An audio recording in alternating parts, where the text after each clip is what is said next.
Well, hey, good morning, everybody. It's about 5:30 on a beautiful late summer morning, and I'm gonna bring you along for the next couple days. And we're taking a load out to Minot, North Dakota, and we're gonna be sleeping in the truck tonight, and then bringing a load of coal back to southern Minnesota, bringing it to a Hutterite Colony. So yeah, kind of an interesting type of couple days, and something that I would typically do in maybe fall and winter. So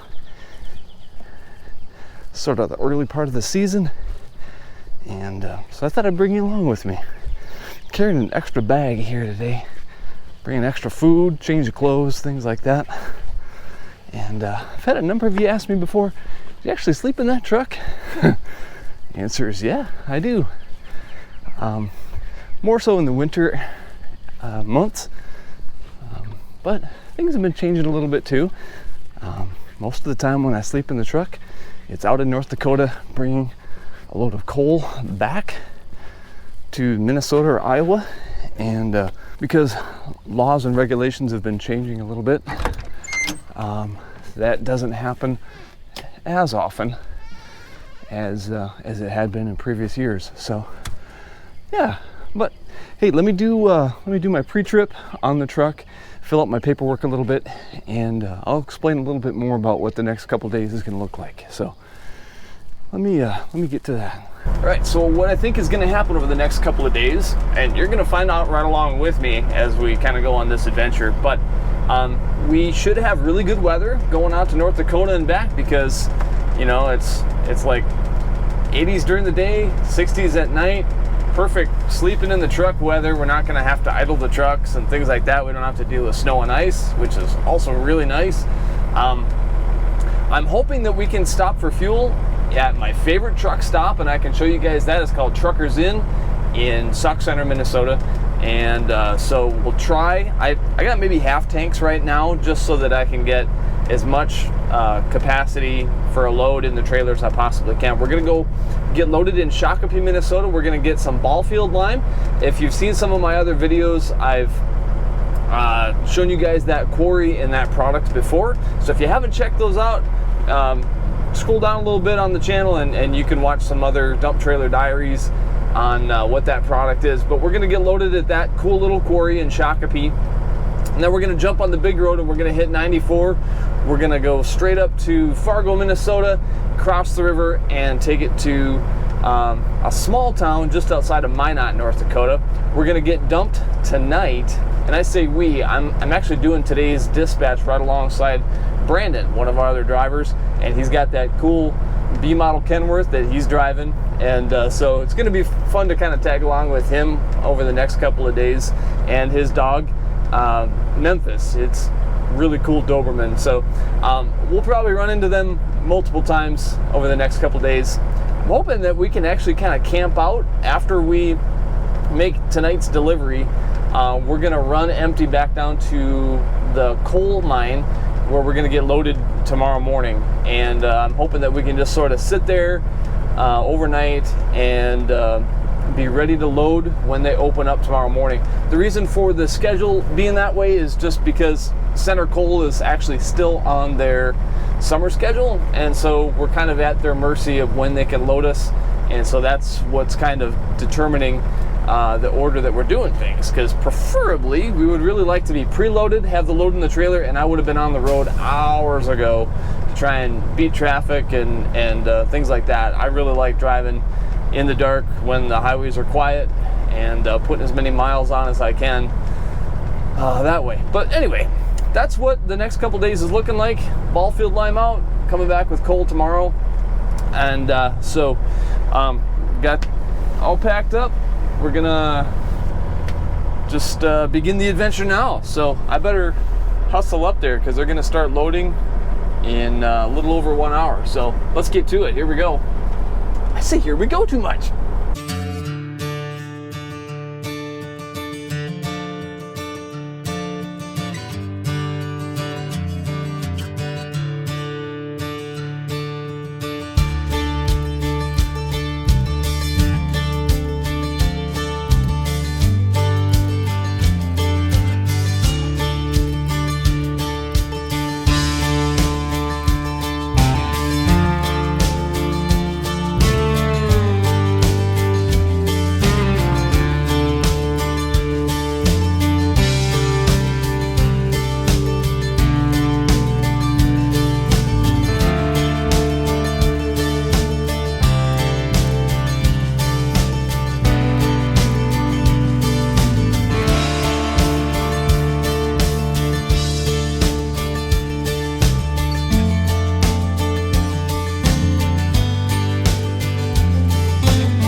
Sauk Center, Minnesota.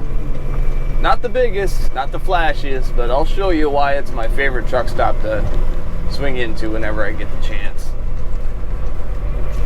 First and foremost, it's where all the cool kids hang out. I always see cool trucks and people that I know or recognize in here. Got their own repair shop, you can see, got their own actual sit-down restaurant with waitresses and bar stools and stuff. And yeah, they do things around here the old school way. I think that's part of what I love about it. So this right here is one of my favorite parts of coming to this truck stop.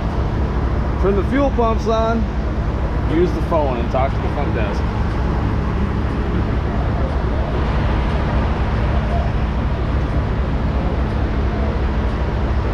Hi, pump 19, please. My company name is Bulow. That's spelled B-U-L-O-W. Truck number is 111. Yes. Thank you. That's how it's done in the old school. Love it.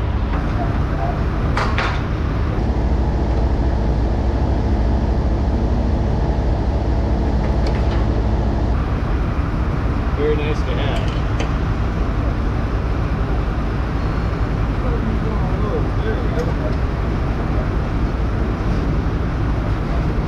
Old school.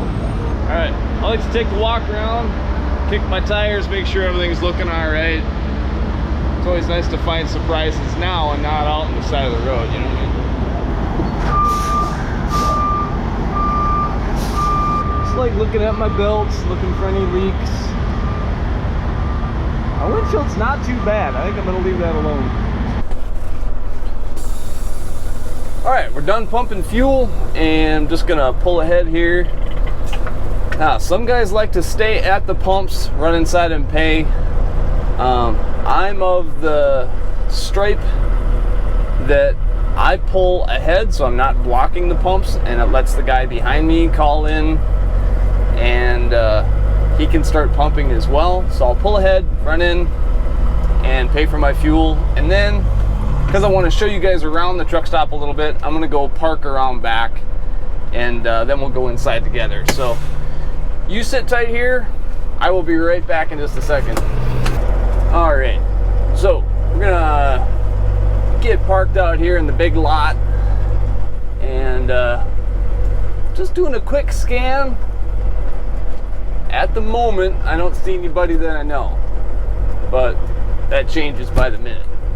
And guys are always getting new trucks too, so sometimes you see somebody that you know indoors when you didn't recognize their rig sitting outside. So anyway, I'm gonna say something that to me is not debatable, and it's not even that controversial to me. You will not be one of the truckers or truck drivers that will sit in front of the pumps and try and do your 30-minute break in front of the pumps. Don't do it. Don't be that guy. You're not only going to get hollered at and yelled at. Places like this, they take things into their own hands, and you'll end up with padlocks on your doors or much worse things if you get caught blocking the pumps. So don't be that guy. And again, I'm not saying this to try and cause debate or controversy or anything like that. Just be courteous, whether you sit in front of the pumps, go inside and pay and come back out, or you're the guy that pulls ahead, then goes inside and pays for your fuel. Don't just sit there in your truck, or don't park your truck, shut the key off, go inside, use the bathroom, do your shopping and all that stuff, and do your 30-minute break sitting still at the pumps. That's what a big lot like this is for. Pull around back. There's plenty of parking here, even overnight. It's a big place. So anyway, rant over. I'm just making my position very, very clear on that. That's caused a number of issues at the places that I've gone before. And so I'm sure a lot of you guys that are watching this have had similar experiences. But anyway, let me fill up my receipts. We'll run inside. I'll show you around the cool truck stop just a little bit and we'll get back on the road.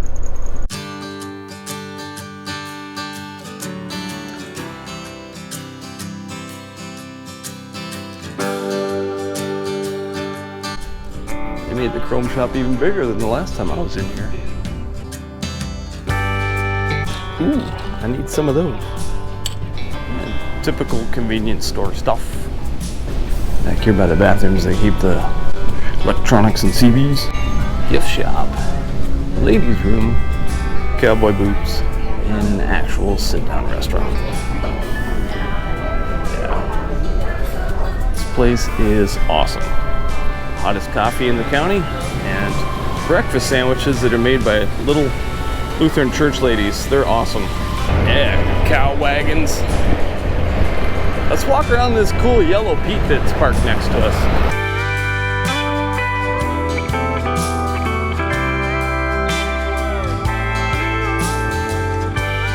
Alright, we need to get back to work. Let's ride. Brakes over. Alright. Just had time for a quick Instagram post and get back on the big road. Cool truck, man. Yeah. Dig that. Round headlights, must be a Jones hood. That's a cool truck, man. And at nighttime, this whole parking lot is full of cool. See guys from Canada here. Yeah, neat stuff.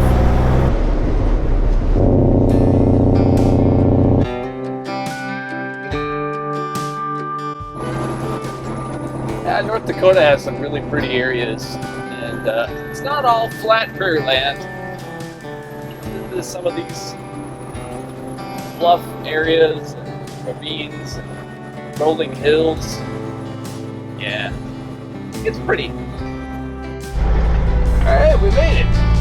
Here's the school we're delivering at. And there's our customer in the red pickup there. I see football practice is happening. That's awesome. Nice and dry here. So that's good. That's good news. We don't want soft ground. I can see Brandon dumped right over there on the ball diamond, so yeah.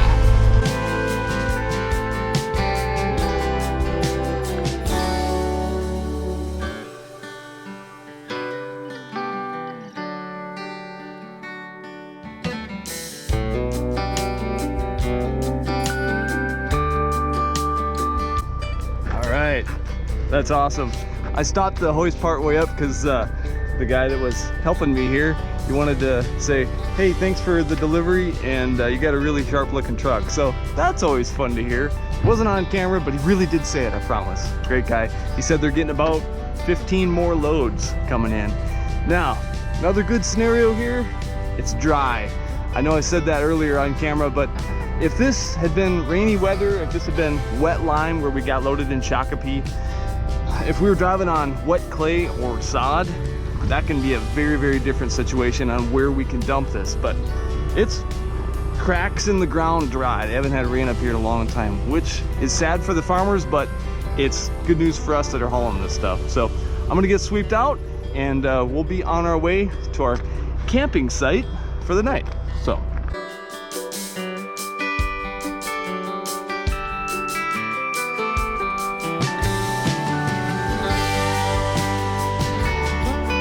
I know I keep talking about the weather too, but boy, the number of times that I've been out here in North Dakota and the weather has been awful and it plays a factor in things, yeah, it's a lot.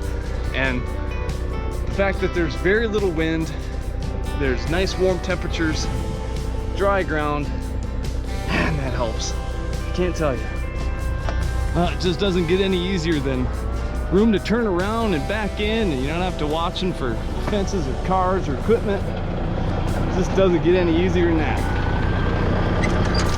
So I get a phone call just a little bit ago and Brandon says, hey, where are you at?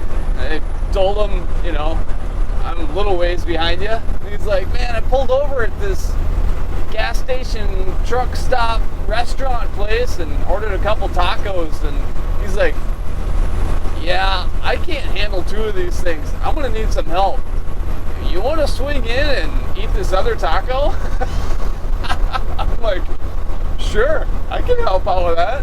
So, anyway, we're both empty. We're both on our way to Center Coal tonight to get parked, and we're hoping we can find a little spot we can build a fire and stuff like that. So we're not in a hurry. And I thought, yeah, it's about supper time here pretty soon, and I'm starving. That sounds amazing. So we're gonna swing in here in a couple minutes and catch up with Brandon and also Memphis. I don't think you've seen Memphis yet, so we'll meet up with those guys and have a little bite to eat. Hey, man. Hey. Oh, geez. Even got you Look a at fancy that. napkin. Holy crap. Thanks, brother. You bet. Dang, I wasn't expecting all this. I wasn't either. That is awesome, dude. We set that right there. Little deck plate dinner. Yeah. That's awesome. On my dirty deck plate. Totally cool. Thanks for helping me out, man. I got something to drink in the truck. Let me grab it. Sure. And let's just see if. Yeah. Wow, this is beautiful. Man, this is like Mexican fry bread or something like that. Is that what they call that? Indian fry bread. Indian fry bread. Yeah, there you go. Yeah. Cool. Well, thanks again for supper, bud. Yeah. All right, see you there. All right. Man, that was awesome. That is just what I needed. What a guy. That is Lake Takagawa. I believe that's the largest lake in North Dakota. And the highway goes right through it. Like, right through it. Pretty awesome. Such a beautiful evening. Man alive.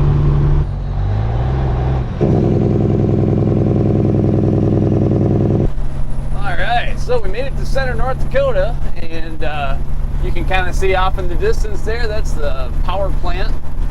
And in the past, we have delivered quite a few loads of a product called mill scale to that power plant. They use it as a catalyst for the burn on the coal.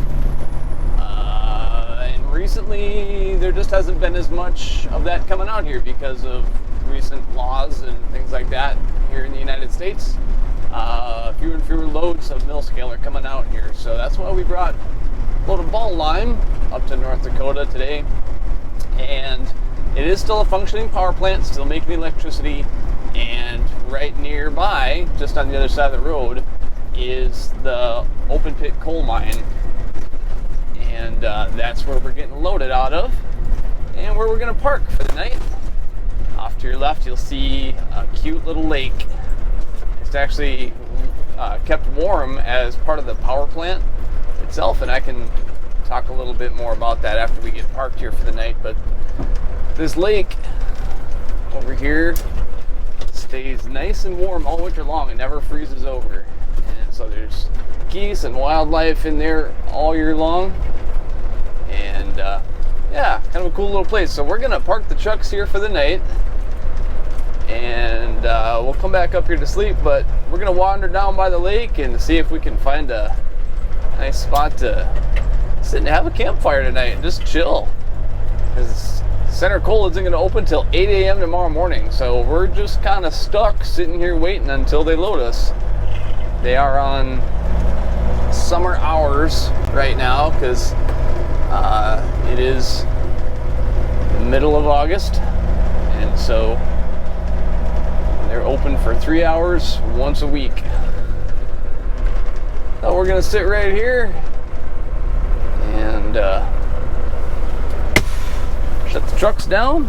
We'll spend the night here and let's go do some camping. All right, so you were telling me on the way down here that the largest record fish in North Dakota was caught in this lake? Apparently, I'm pretty sure the North Dakota record bass was caught in this lake. That's awesome. We're gonna do a little behind the scenes. Yeah. Let's see it. Gonna catch one. Yeah. You got your license, you're good. Yeah.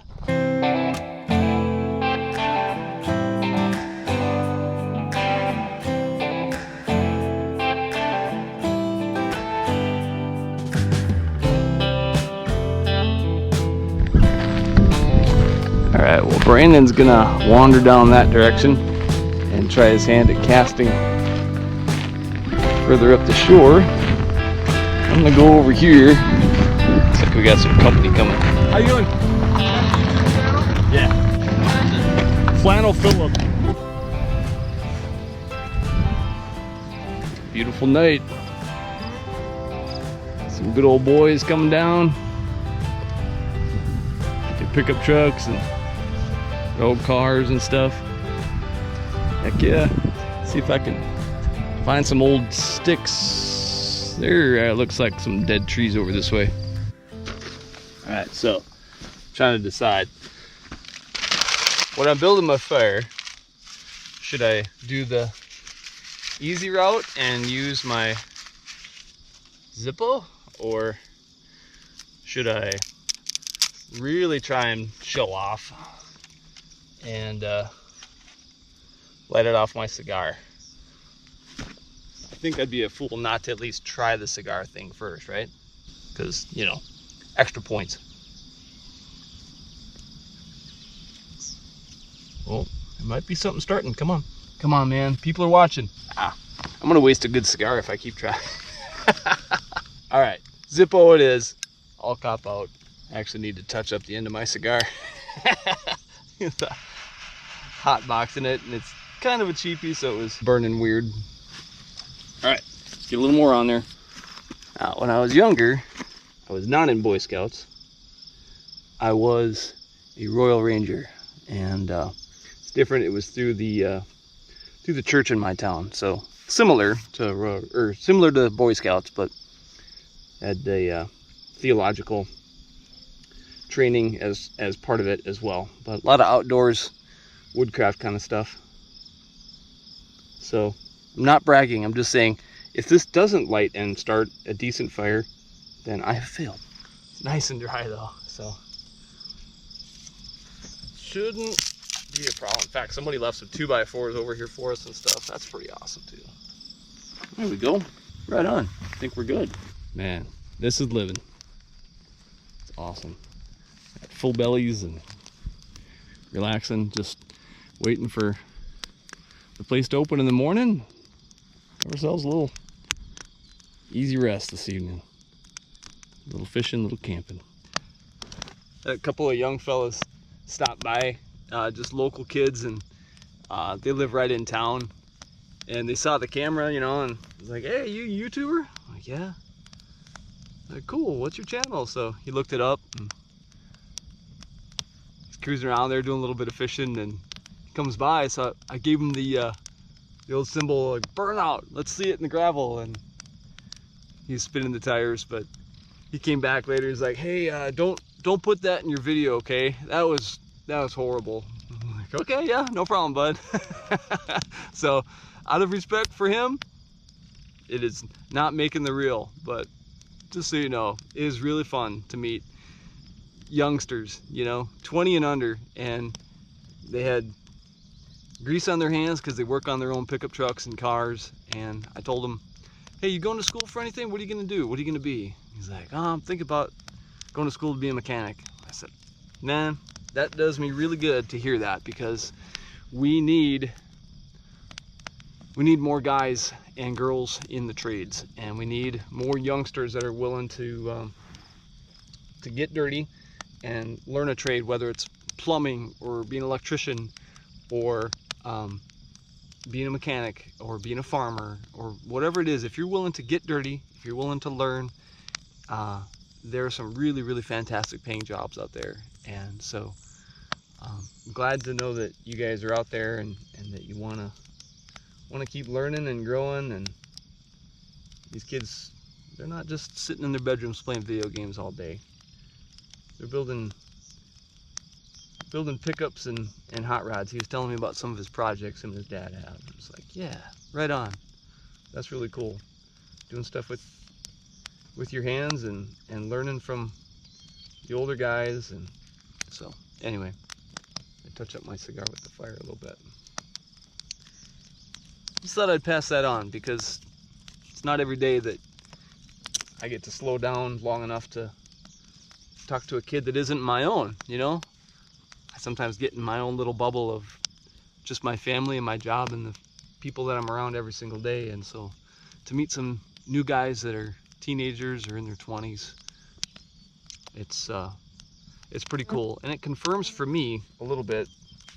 I'm gonna give you just a little bit of confessional time myself, but sometimes I think about going back and being a instructor at a VOTEC, because I had some teachers that were really influential on me, and I had a favorite teacher. I think most of us have a favorite teacher, and for me it was when I was in college at the technical college. His name was Dick Stelton, and lived in Mankato, Minnesota. He's still there. He's still around. I've talked to a couple people that know where Mr. Stelton lives, and so I plan to go back and have a conversation. I wanna look him up and have coffee or have lunch with him someday, and just tell Dick Stelton that he was a big influence on me, and that I really appreciate that he took the time to show me how cars and trucks work, and the intricacies, the in and outs of, you know, clutches and brakes and steering components and suspension, and how an automatic transmission uses hydraulics to shift. All those kinds of things that, you know, when you're a youngster and you have lots of other things on your mind, to try and get a room full of these guys to sit still and listen and make something interesting that to them might be kind of boring. That was really huge for me, and I want to see that carry on for the next generation, and I might be the next Dick Stelton. So am I declaring right now I'm doing a change in my career? No, I'm not making an announcement right now, but I'm just telling you it's in my mind to teach, and I wouldn't have thought that when I was younger, that I may end up to be a teacher or an instructor someday.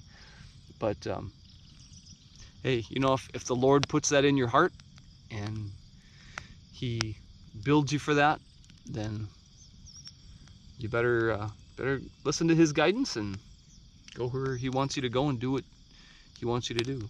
So we'll see. I don't know what the future holds, but that's just a quick little inside baseball, that if I'm doing a video and I'm talking about my pinstriping or sign painting or something like that I'm really passionate about, I know that I talk way too much in my own videos, and I just seem to rattle on, and I repeat myself sometimes and things like that. When we were doing the frame stretch on my truck, or a number of the other videos that you'll see here on the channel, it's me talking a lot, and it's not because I'm intending to be narcissistic or anything like that. It's just the teaching just sort of comes out and showing you, and not that I'm thinking that people are stupid and need to learn this stuff. It's more like, or that I'm an authority on it even. A lot of times it's me screwing something up and saying, man, I really messed that up. Did you see the episode where we were putting the front springs in my semi, and it wasn't for like a week later that people were DMing me on Instagram saying, I think you put your springs in backwards, like front to back, they're in wrong. And I was like, what?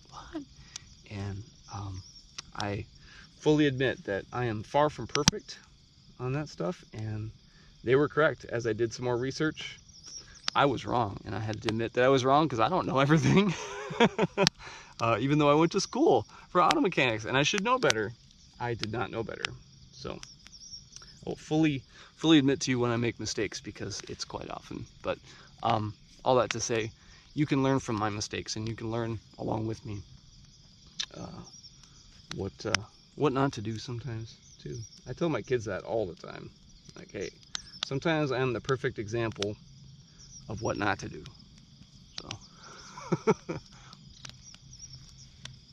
I know that's just a cheap cigar. It's Factory Smokes by Drew Estates. They're only like $1.50 a piece or something like that. They're pretty cheap, but you know what? It hits the spot. They're sweet, and it's premium long filler tobacco, and they're not a sponsor, but it's something that is really relaxing and comforting about holding that little bit of fire in your hands, and the relaxation of sweet smell of tobacco. There's something really naturally satisfying about that, and I'm thankful for it. So just like my favorite preacher used to say, Charles Haddon Spurgeon, if you look up Charles Spurgeon, he was probably the greatest British preacher ever. He used to say, well, I will smoke a cigar to the glory of God. And so I think about Spurgeon every time I have a cigar. Or maybe Churchill. You know, there's some great men from history. Maybe who else do you think of when you think of cigars?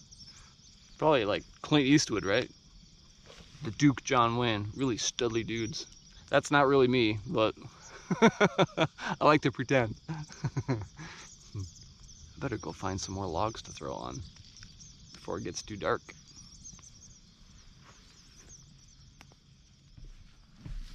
Oh, it's the end of a really, really awesome day. And, you know, I had a great time hanging out with Brandon tonight. It was super relaxing to just have a campfire with a buddy and sit out under the stars, enjoy watching the sun go down. We had a beer, had a cigar each, and just getting to know each other even a little bit better. And it's a great dude.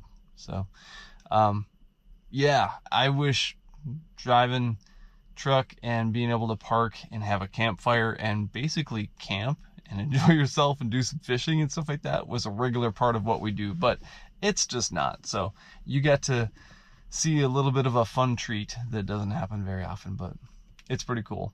So time for bed. I'm exhausted. The good news is we can't get loaded till 8, so I can sleep in, which is awesome. 7 a.m. is definitely sleeping in for me. So hopefully my body doesn't wake me up at 4 a.m. like it does most mornings, and hopefully I can fall back asleep. But, you know, that's life sometimes. Not a big deal. A lot of you have asked me, do you actually sleep in this truck? You bet I do. And some of you like to ask, how do you climb in that thing? Well, I'm going to show you. There's a couple ways to do it. Obviously there's doors on the side of the sleeper if you want to, but I don't have ladders and I don't have steps. I really don't ever get in or out of the sleeper that way at all. But I'll show you how I do it.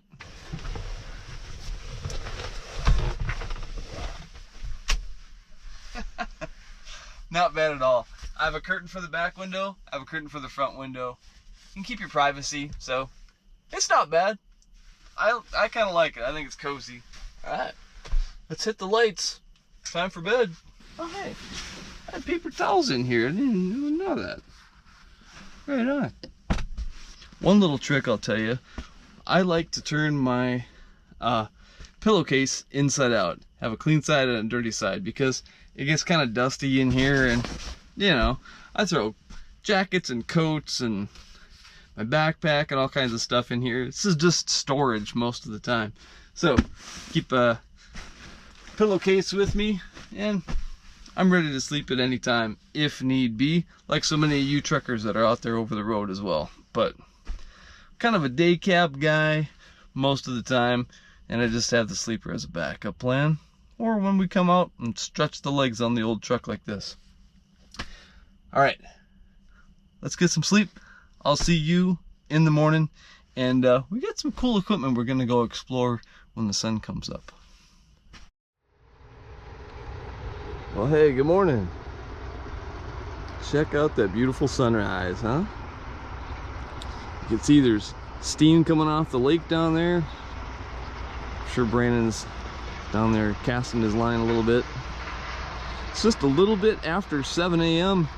and I happened to notice that there's a white pickup that pulled in. The gates are open and I can hear the grinder going, so I might walk down there and see if maybe they'll start loading us early. That's pretty awesome. I slept like a rock. I always do inside the truck. So yeah, looking good, feeling good. Haven't even had coffee yet, but let's go see if we can get loaded. And just like that, it worked.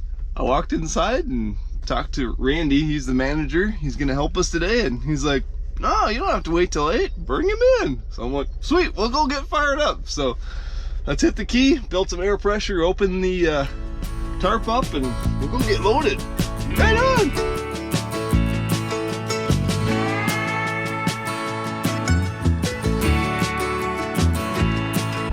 So, if you've already seen the episode where we got loaded here,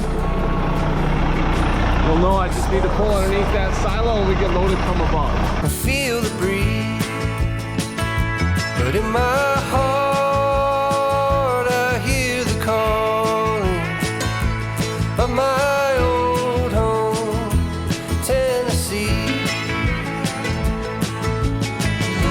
We don't know where these rivers flow, or why the wind chooses when and where to blow. The sun is gonna rise each and every time. And just like that, we're loaded.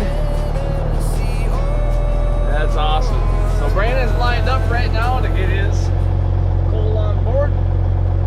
And it's not always this way, but we actually had to use our air gauges and try and get close. And because they're having problems with the scale. Pretty sure we're accurate though. Both times we added 1,000 pounds to his scale and we should be at 79.5. So yeah, this will give me a chance to tarp up and fill out my logbook, get ready for the day. So let's go take a look inside the trailer and see how heavy we actually are, because I may bring the trailer up just a little bit.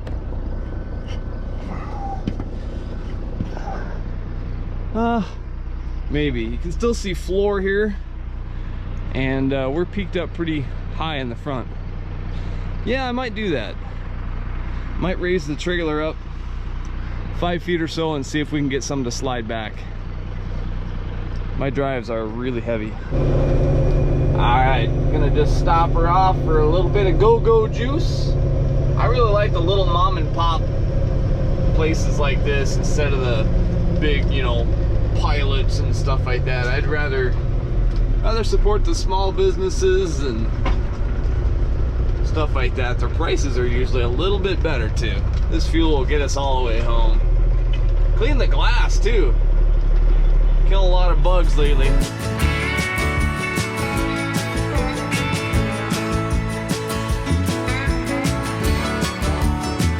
From Leapers Ford to Watertown, and maybe Johnson City or Memphis bound. There, now you guys can see better too. All right. So, check the tires, clean the glass, top off the tanks, and go inside, pay for fuel, take a leak, get back to it. These rivers flow, why the wind chooses when and where to blow. The sun is gonna rise each and every time, and I'm still. Alright. Oh, we're getting close to our final destination here to deliver the load of coal to the Hutterite Colony. And the Hutterite Colony owns a couple of the different smaller acreages and farms around here, some of their fields, and we're going to be delivering to a hog building site on our left up here, and they also own a large business. You'll see a big machine shed and a lot of equipment sitting outside on the right, and that's Rush River Steel. And that's also one of their businesses. We deliver coal to, I believe, 3 different Hutterite colonies in southern Minnesota. And each colony kind of has its own specialty and kind of business in addition to farming. So they farm soybeans and corn and also raise hogs. I think there's one colony that might have, I don't remember if it's turkeys or chickens, but they also have businesses like the steel business here, and a number of families living together in the community. So the coal they use for regulating the temperature inside the animal barns, and also it provides heat for all of their outbuildings and their homes on the colony, and it's really, really neat. I'm very impressed by some of the folks that I've gotten to know over the years on the colonies, and I really admire them a lot. Great folks, and they're always so generous too, just sharing vegetables from their large gardens and orchards, and smoked meats and maple syrup and all the things that they make in their groups. It's really pretty cool. So anyway, straight ahead, that's the hog operation, and you can see kind of that rusty looking silo. That's where the coal is stored. We're going to be backing up to a tractor powered auger, and that's going to auger the coal right up into the top of the bin there. I did not talk to Tom. He's my contact here at the Hutterite Colony farm, and I didn't ask him if he is okay with me filming or if he would like to be on camera at all. So since I didn't talk to him, and out of respect for him, I'm probably not gonna show him on camera, but hopefully we can still get the idea across of how we do what we do here. One thing I'll make note of also is that because we're going to be dumping the coal out the coal chute of the tailgate of the trailer, for safety reasons, we put turnbuckles in the tailgates to make sure that the tailgates can handle all that weight of all the coal pushing up against the tailgate, so that it only comes out the small door onto the auger. So I'll show you, but that big blue tank, that's the slurry tank for the hog manure that gets applied to the fields for fertilizer. And there you can see the tractor and the auger to our right. I'll be showing that here in a minute. So we'll get the trucks lined up and backed into place and get everything situated just like it needs to be here.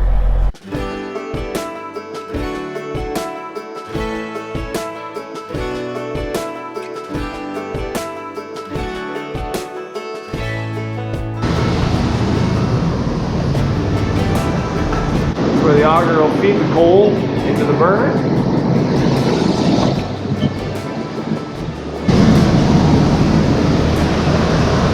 And there's the boiler. It's all automated. Air is forced in. I'm not going to open it up for you. That's Tom's job. That's his deal.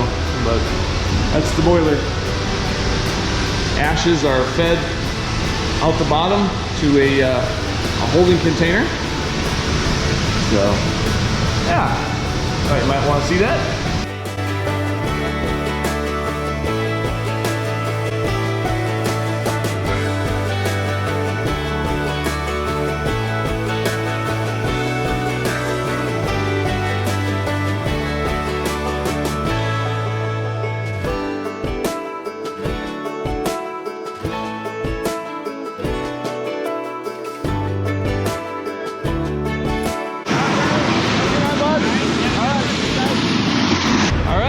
We can head for home. You can get a shower, have supper with the family. It's gonna be awesome. So yeah, let's hightail it. Oh, oops, stay put. Oh, well, a good end to a good couple of days work. And you know, can you really even call that work when you're basically camping and getting paid for it? It's pretty awesome. That's not a usual thing for us, and so you get to see something that's a little bit of a, you know, unusual trip, but I didn't always know what's going to happen, so that's why it's fun to have a camera along too to kind of commemorate it. So hey, thanks so much for coming along with me. I don't see the comments here on YouTube, but I spend my time over at Instagram, and you can follow me there. It's at Flannel_Phillip. If you're interested in Flannel Phillip Piece and Grease merch, you'll find that at the website GoShineOn.com. And you can support some of the projects that we have going on here on the channel. I appreciate each one of you, and thank you for following along. Peace and grease.